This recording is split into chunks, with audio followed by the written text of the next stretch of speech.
Back to my channel. So நம்ம தெரியல இப்போ பார்த்திங்கன்னா டிஎன்இபி தமிழ்நாடு மின் வாரியத்தில் 55,000 கார்டன்களுக்கு மேலே இருக்குது அப்படின்றத தொடர்ந்து வந்து மின்சாரத்துறை அமைச்சர் முன்னாள் மின்சாரத்துறை அமைச்சர் கூட வந்து பதிவு செஞ்சுட்டே இருந்தாங்க.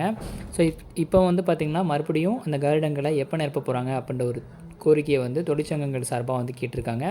டீட்டெயில் என்னன்றதை பார்க்கலாம். ஃபுல்லாக பார்க்கணும்னா நம்ம சேனல் நீங்கள் சப்ஸ்கிரைப் பண்ணிவிட்டு வாங்க. வாரியத்தில் காலி பணியிடங்கள் நிரப்ப தொழிற்சங்கங்கள் கோரிக்கை அப்படின்னு சொல்லி கொடுத்துருக்காங்க. தமிழ்நாடு மின் வாரியத்தில் கள உதவியாளர், உதவி பொறியாளர் உட்பட அனைத்து பதவியிலும் 55,000 காலிடங்கள் உள்ளன. இதனால் தற்போது பணிபுரிவோருக்கு கூடுதல் பணிச்சுமை ஏற்பட்டுள்ளது. எனவே களப்பிரிவில் 10,200 ஊழியர்களை தேர்வு செய்ய அனுமதி அளிக்குமாறு 2022 ஆகஸ்டில் தமிழக அரசிடம் மின்வாரியம் அனுமதி கேட்டது. அதற்கு அனுமதி கிடைக்கவில்லை. இது தொடர்பாக தொழிற்சங்கங்களிடமிருந்து அதிருப்தியை ஏற்படுத்தியது. அவர்களின் கோரிக்கையை அடுத்து முதற்கட்டமாக 5,000 பேரை நியமிக்க அரசிடம் அனுமதி கோரப்பட்டது. இதுவரை அனுமதி தரப்படவில்லை.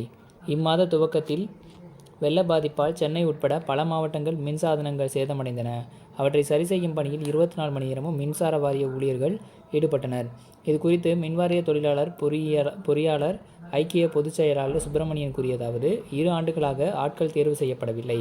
ஊழியர்கள் பற்றாக்குறையால் ஏற்கனவே பணிபுரியும் அனைவரும் கடும் பணி சுமை உள்ளது. இம்மாத துவக்கத்தில் மிக்ஜாம் புயல் வெள்ளப்பெருக்கால் சென்னை, காஞ்சிபுரம், செங்கல்பட்டு, திருவள்ளூர் மாவட்டங்கள் மின்சாதனங்கள் சேதமடைந்தன. கடந்த வாரம் பெய்த மழைகளில் பெய்த கனமழையாலும் தென்காசி, கன்னியாகுமரி, தூத்துக்குடி, திருநெல்வேலி மாவட்டங்களில் மின்சாதனங்கள் சேதமடைந்தன. அவற்றை சீரமைக்கும் பணியில் பிற மாவட்டங்களில் இருந்து ஊழியர்கள் அழைத்து செல்லப்பட்டனர். எனவே இதுபோன்ற இயற்கை பேரிடர்களை எதிர்கொள்ள விரைவில் ஊழியர்கள் நியமிக்க வேண்டும். மின்வாரியத்தில் அரசு மூலம் ஆட்களை நியமிக்கிறதுக்கான நடவடிக்கைகள் எடுக்க வேண்டும் என்று கூறினார் சொல்லியிருக்காங்க. ஸோ 55,000 கார்டன்கள் மின்சாரத்துறையில் இருக்குது. அதுவும் களப்பிரிவில் மட்டும் 10,200 வேகன்சி இருக்குது.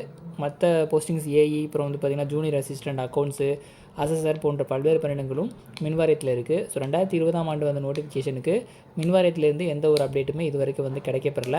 நிறைய பேருக்கு அமௌண்ட் வந்து ரீஃபண்ட் ஆச்சு. அதுக்கப்புறம் நிறைய பேருக்கு அப்படியே ஹோல்டான் ஆச்சு. அதுவும் வங்கிகளில் குறிப்பாக செலுத்தினவங்களுக்கான ரீஃபண்டபிள் அமௌண்ட் வந்து இது வரைக்கும் வந்து கைக்கு கிடைக்கல. இருந்தாலும் வந்து இன்னும் வந்து மின்வாரியத்துலேருந்து நோட்டிஃபிகேஷன் வெளியிடுவாங்கன்னு சொல்லி தேர்வுகள் எதிர்பார்த்து காத்திருக்காங்க.